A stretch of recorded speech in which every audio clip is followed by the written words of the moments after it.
Hey friends, welcome to my channel. In today's video we are diving straight into how to create a color scheme for your kitchen, all the steps you need to take and so on. Welcome to my channel. My name is Beaumont. I'm qualified interior designer and color specialist. I have been specifying color for the last 15 years. I'm using Surface Spectrum. It's a company here in Victoria in Melbourne. And Leonora is the creative director. She's quite amazing. This is not sponsored. It's same like I did previous video. I spoke about Scissorstone. These are just the companies that I love using. So for today, I'm going to show you how I would work with Taj Mahal. It is very popular. You can see it all over Pinterest and Instagram. And you can see a lot of mistakes as well with using Taj Mahal. So first things first, when you're working with an open space, and if your kitchen is in an open space, you're going to choose your stone.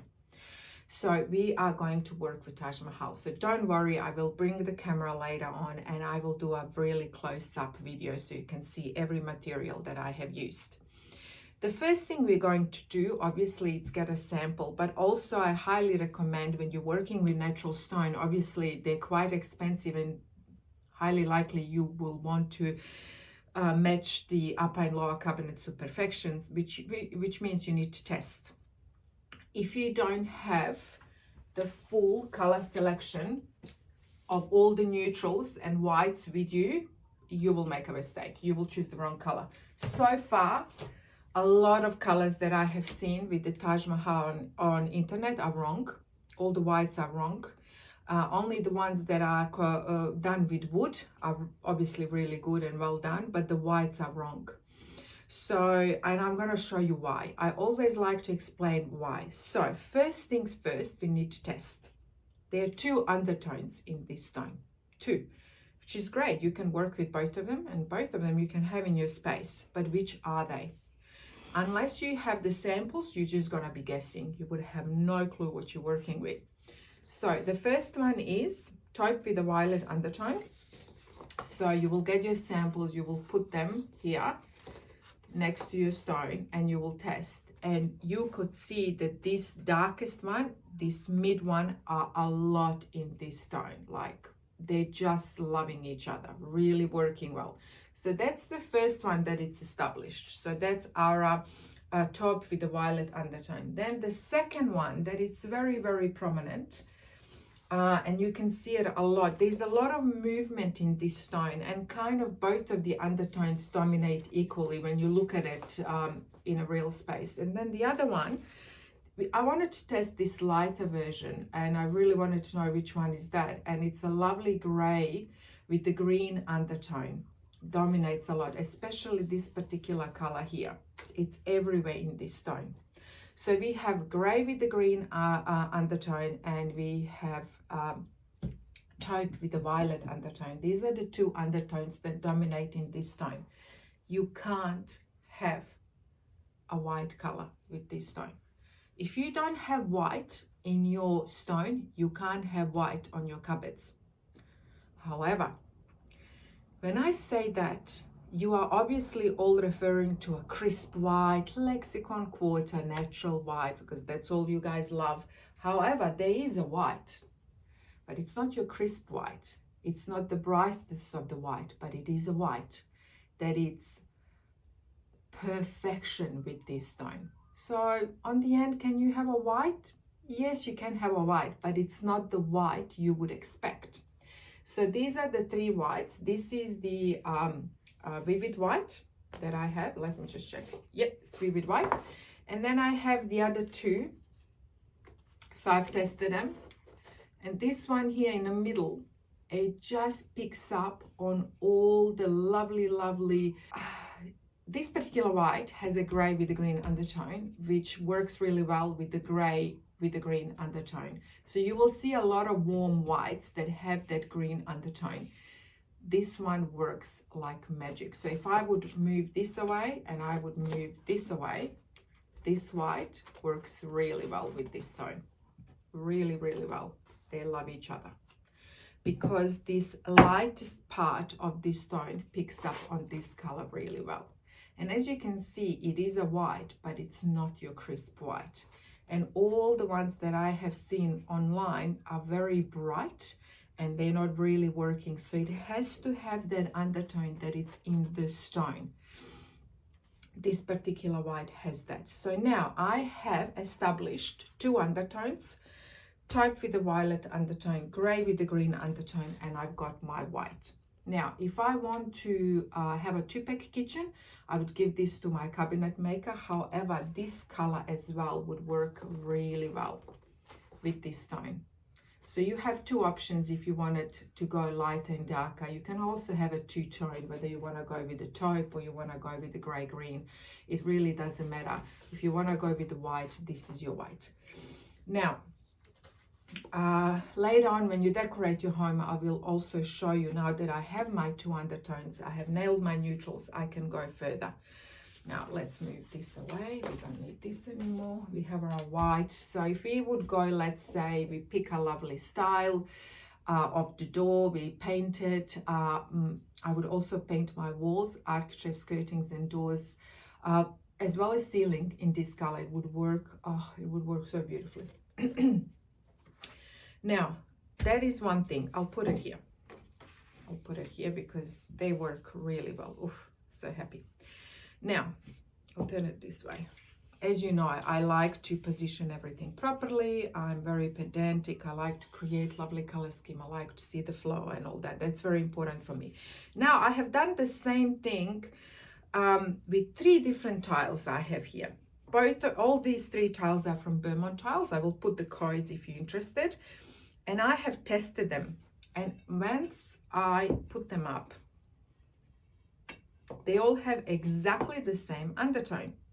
So they have the taupe with the violet undertone and they have a gray with the green undertone. Taupe, as you can see, works so well with this stone. There's a really lovely taupe vein going through which picks up on this style. So let's say if you can't afford to go all the way in your splashback with the stone, there are tiles that match this stone really well. This would be one option. If you would go with the lighter version, with the gray with the green one, this particular tile works really, really well. So that could be also an option. And then I have chosen this style as well that pretty much has exactly all the taupe violet undertones, as same as the stone. So it works really well. Which maybe you can use, let's say, in your bathroom. If you're having this stone, it would work really well. So I'm going to put them all here because you will see later on how all these undertones speak to each other and they love each other. Now, as for your fixtures, I mean, I'm just going to use gold here because I have, but it works really well. Brushed nickel would work really well. Now, when it comes to our windows, what windows are we having? This is really important. Some of you will be renovating your homes. You're not going to be building your homes from scratch. Excuse me, you need to pay attention to that. So I have here like a charcoal. This would be monument. Then I have white windows and I have black. So as you can see, and then I have surf mist here, which is your gray with the green undertone. Obviously, the most timeless ones are white or black, but the most important thing is, if you, let's say, if we choose to go with monument, we need to repeat this somehow in our open space living. So every color in interior design needs to be repeated twice. So that is very, very important. So that means that, let's say, your dining table or your dining chairs in that open space, or a vase or picture frames, I don't care what it is, you need to repeat this black. So I'm going to get this stone, and this stone can act for us right now as a repetition of, let's say, our coffee table or dining table or vase or whatever. So as you can see, as soon as we start to repeat this color, it starts gelling with the space. But if you don't repeat it, everyone is leaving. You guys have to understand, your black windows are inside your home. They're just not outside of your home. So you can't leave them just sitting there and not repeating them. And I've seen a lot of spaces that there's just not enough repetition of color. and then they're massive and they're big and they just stick out like a sore thumb. Now, when we go further, let's say we want to do our furniture, or we want to have our lovely curtains. So as you can see, this is your taupe with a violet undertone, and I'm going to test it to show you. As I said, I never guess a color. Even 15 years later, I always test everything. So as you can see, works like magic. This is your taupe. So works really well with your stones. So this is one of the options that we can have. Now, let's say you love taupe, you really taupe with a violet undertone, you really love it, and you want your sofa, you have your curtains, so you would go further and you would test, and again, works like magic. So we're gonna put that here. This can be our sofa. And let's say you want a couple of cushions, but you still want to stay in the same undertone, just the lighter version. This is our taupe violet with the lighter version, yeah, and we would put it here. And as you can see, it's working really well, and it's working really well with our paint color. Now, those are our taupes with the violet undertone, and I'm gonna put them here. And as you can see, this all here, it's working like magic. That's when you create something special when you're working with neutrals. As soon as you know how to test them and you know what undertones you're working with, magic happens. Now, you don't have to go for taupe, or you can go with both taupe and a gray green. Now, I have also gone and tested a couple of gray greens. So let's say you don't want to go with the taupe option. Mind you, you can do both. You can mix them. Let's say one in your living open space, in your living room, one in your dining area. However, you would have to decide what curtains you want to go in. If it's an open space, obviously they have to be the same everywhere. But just want to show you, gray with the green undertone, tested, and it picks up on this lighter gray green. Again, my curtains are as well in a light gray green. And then I have, let's say, my sofa or my cushion, it doesn't really matter. And I have my gray green here. And as you can see, both of these undertones work so well. So you can mix and match them. You can use both in a space. They work really, really well. You might resonate towards one more than towards the other. You can just stick with one. You can mix both, regardless.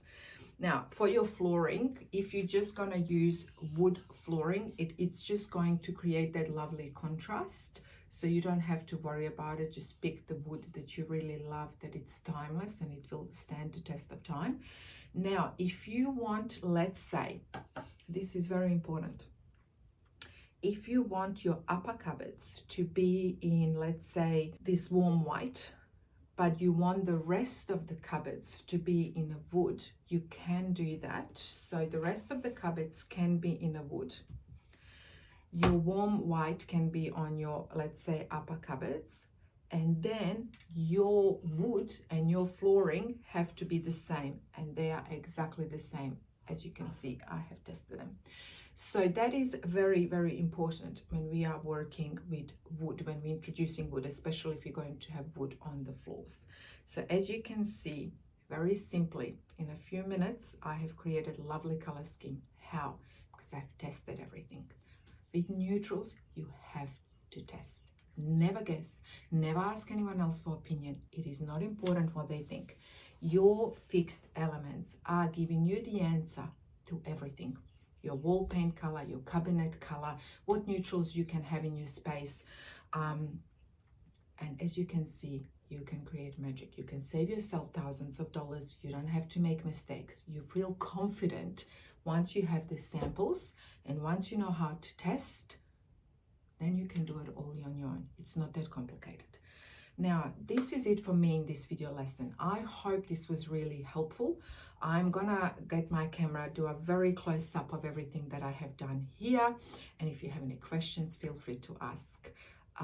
Also feel free to check my online course. As I said, it's cheaper than a tab, but it can really save you thousands of dollars. It will give you a knowledge about color that you didn't have before. It will save you money and headache of what do I choose first, where do I start, and how do I do it. So, and you also have me as a backup, as support. So that is it for me. Have a lovely day and see you next time. Ciao for now.